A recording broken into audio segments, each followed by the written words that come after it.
Hi guys, thanks for coming back to my channel and checking out my first of the requested tutorial videos. I have a rough plan for how this is going to go, but it's going to be mostly off the cuff. Quick reminder that I'm not formally trained or accredited in any way, so if I'm wrong about something, you're just getting what you paid for, man. So Sweet Jane is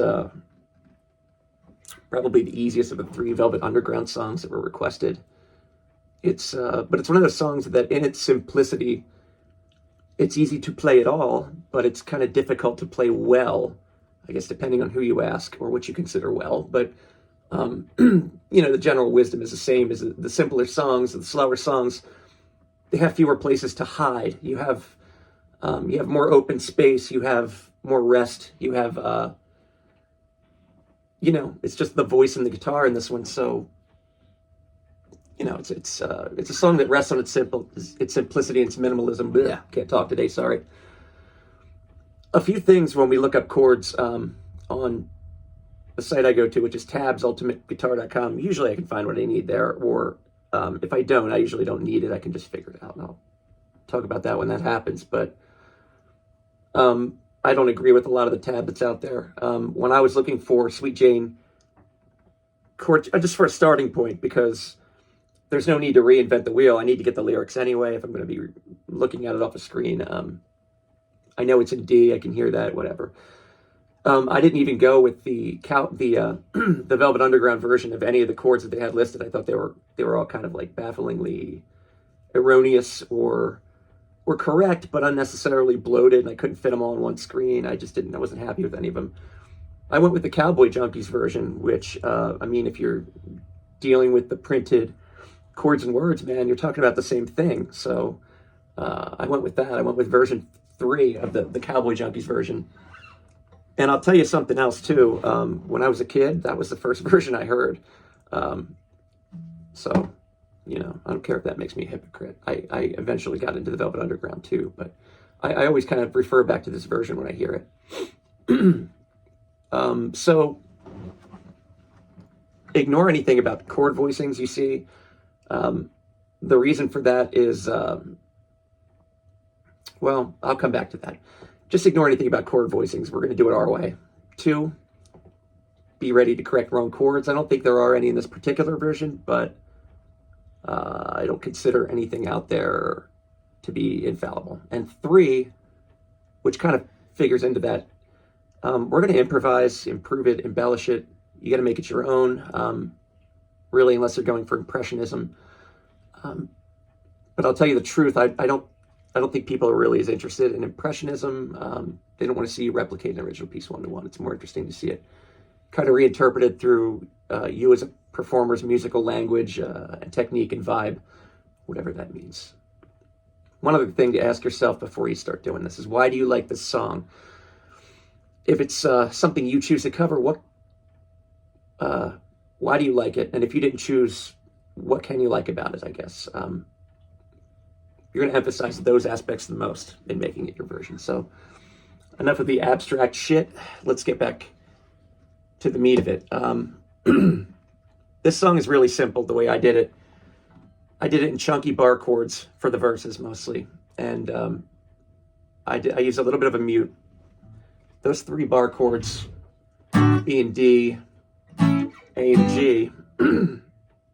But I did it with a sort of textured feel. Now my upper bar chords, as I call them, my A-style bar chords, I don't worry about this. Some people do. I do if I'm doing something like, but there's none of that here. So I'm just going with the efficiency bar chord of just like these 2 fingers here, the horns, right? And I always reach down to this one, but I don't necessarily hit that one. I'm kind of mute on it. So it kind of numbs it and lets me just kind of give it a chunky feel. And when you have that right, you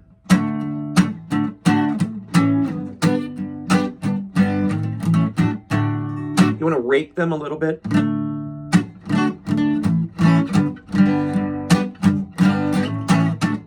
You can add your own little touches, but that's all I'm doing is I'm just feel that out for a little while.